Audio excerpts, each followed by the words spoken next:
Hey guys, welcome back to Gig Life with Lexi. And the other day I did a poll where I asked you guys, with the current gas prices going up, will you stop doing DoorDash and other gigs? And you guys answered, 41% said, I'm looking for other work at the moment. Okay, so not a surprise to me. Most of you are looking for other work, understandably, with the inflation and the rising costs. So 36% answered no, I need to work regardless. 13% said yes temporarily until prices go down, and 10% said I've already stopped. So let's go ahead and look at this next clip and see what they have to say.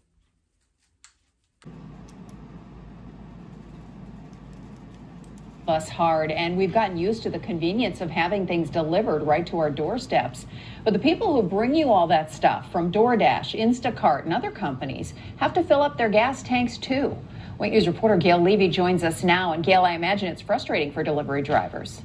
Hello, it's most definitely, because for them to drive around town, put miles on their car, the delivery drivers who I spoke with wonder, what's the point?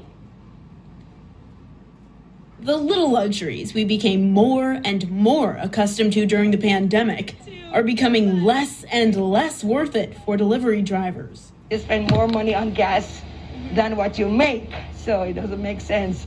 Juliet Parkins has only driven for DoorDash for about 2 months.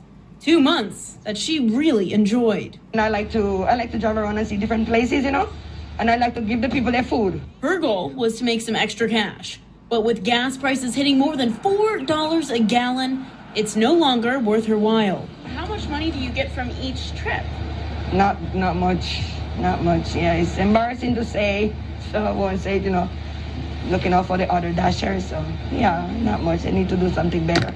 For Parkins, something better means anything besides this. I'm thinking about quitting because it's like it's not making any sense to me. Downtown House of Pizza charges customers a $3 delivery fee. It's either their gas or ours. So it's like, do you want to pay for the gas or do you want to pay our delivery charge, which is less than a gallon of gas, realistically. Manager Lindsay Sherhag hopes the customers know what the drivers need. Through COVID, they took care of us. They knew that we were the only people here. Now they know that the drivers have to pay more to get to them.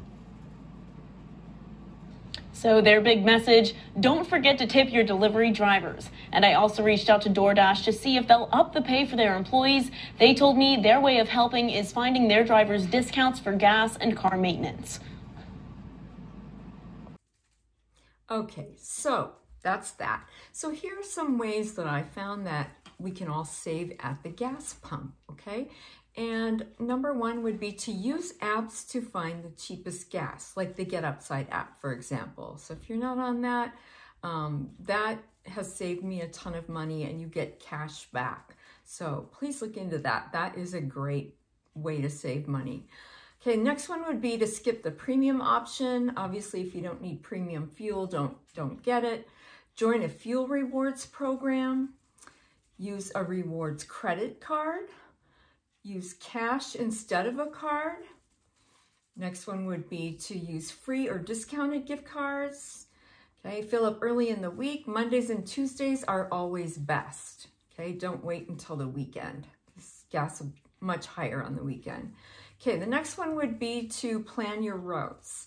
So if the grocery store is near your job, try to make all your grocery trips, right after you're done delivering and on your way home rather than waiting for the weekend, because, cutting a few miles several times weekly could obviously save trips and save money, a fill up or two. Okay, the next one would be to reduce your idle time. Don't start the car and leave it running while you're waiting or delivering. Okay, so make sure you're ready to go before starting your engine. Idling just wastes gas, and that most of you guys already know that anyway. Next one would be accelerate slowly and coast more. Okay, and this is something that we don't always think about because, we have time limits, especially with DoorDash and Uber Eats, and, we're just in a hurry to get that thing delivered. So Be gradual when you're speeding up or slowing down. Generally, the faster you accelerate, the more gas you use. Be gentle on the gas pedal when getting up to highway speed. You'll also get better mileage by coasting more.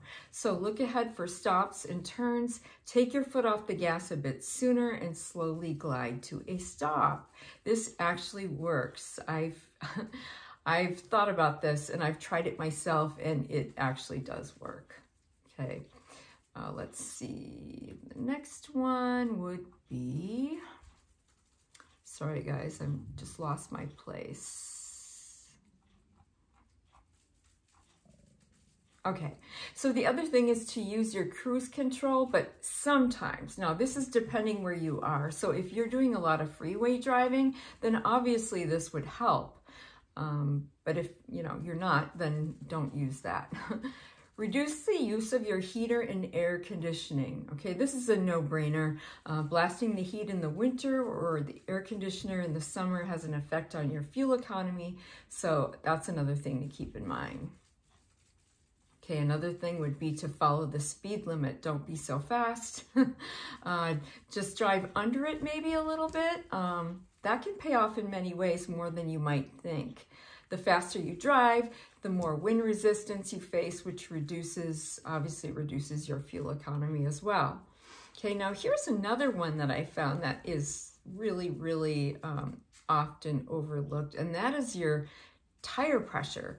Make sure you're checking your tire pressure, because I had to stop and remember to do this. Having underinflated tires can lower your gas mileage and cause you to lose about 2 cents per gallon, according to this article here, according to the U.S. Department of Energy. To find the proper tire pressure for your car, check your owner's manual or the sticker in the driver's side door jamb or in the glove box, okay? And it will tell you that. So check the tire pressure or have someone check it for you, okay? Also, check your gas cap. A bad seal or a missing cap can allow gas to evaporate from your gas tank, besides costing you money. Okay, another one would be to lighten your car. So check what you have in the back seat or in the trunk of your car. The less you have weighing down your vehicle, the better gas mileage you get. Look at what you've got in your car and remove anything you don't need. So maybe that sports equipment that you don't use, that can go. Something you're not using right now, take it out. Here's another one, remove racks. So if you don't use that bicycle rack that's on the top of your car, take it off, get rid of it. Racks are extra weight and also create more wind resistance. Okay, same with the ski rack, both create the same amount of wind resistance, so that reduces your gas mileage. Okay, another one is to use the right oil during oil changes, very important. So using the wrong grade of motor oil can cost you 4 to 7 cents per gallon, according to the U.S. Department of Energy. Be sure to use your manufacturer's recommended grade of oil and look for motor oil designated as energy conservative or energy saving. Okay, so that one's really important. Also, AutoGuide says synthetic motor oil, which may cost 2 or 3 times more than conventional oil does, reduces friction better and improves your gas mileage. And that also depends on the year and make of your car, year and model and make, because certain cars, if they're older, some of them cannot handle that, so you really want to look into that closely to make sure that you're putting in the right oil, okay? Okay, so those are some ways you can save gas other than buying a more efficient car, which most of us can't afford to do right now. I hope this helps a little, and if you guys have some tips that can help other drivers, please put them in the comments below. Any tips that you have would be appreciated. Thanks guys, drive safe, and I'll see you in the next video. All right, have a good one. Bye.